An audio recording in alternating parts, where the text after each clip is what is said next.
అత్యాచారం జరిగితే ఏ చైర్మన్ వెళ్ళి మాట్లాడి న్యాయం చేశాడు?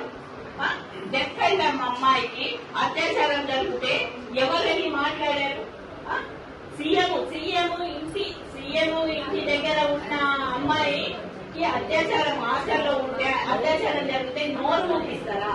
ఈ సీతక్క ఏం చేసింది? సీతక్క పని ఇదా? సీతక్క ఒక మహిళనే కదా, మహిళకి మహిళ సపోర్ట్ చేయాలి కదా. మరి అక్కడ ఆ ఫైల్ కింద మీద చేసేసింది, ఆ ఫైల్ కింద మీద చేసింది. ఆడవాళ్ళకి రక్షణ ఎక్కడుందమ్మా? ఆడవాళ్ళకి రక్షణ ఉన్నదంటే చూపెట్టండి. ఆడపిల్ల రాత్రి ఇంటికి వచ్చేదాకా తల్లిదండ్రులు ఎదురు చూస్తూ ఉంటారు.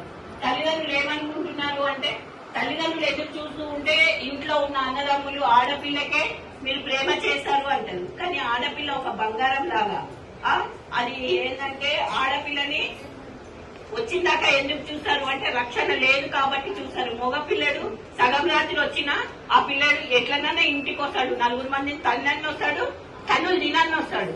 కానీ ఆడపిల్ల ఆ రకంగా ఉన్నది కాబట్టి తల్లిదండ్రులు మనల్ని ఆ రకంగా పెంచారు.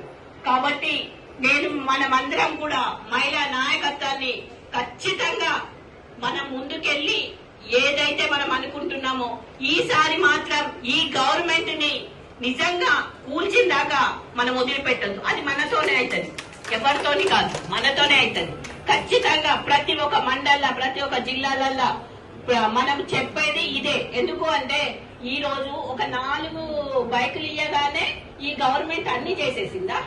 ఆ బైకులలో పెట్రోల్ ఎవడు కొట్టిస్తాడు? పెట్రోల్ ఫ్రీ ఇస్తున్నాడా? పెట్రోల్ కొట్టుకునే పోతున్నాం కదా. ఇంతకు ముందు పెట్రోల్ ఇచ్చేది, ఇప్పుడు ఎందుకు ఇస్తలేదు పెట్రోల్ ఆ గవర్నమెంట్? మరి ఇవన్నీ జరుగుతున్నాయి. జరిగినప్పుడు మనం అందరం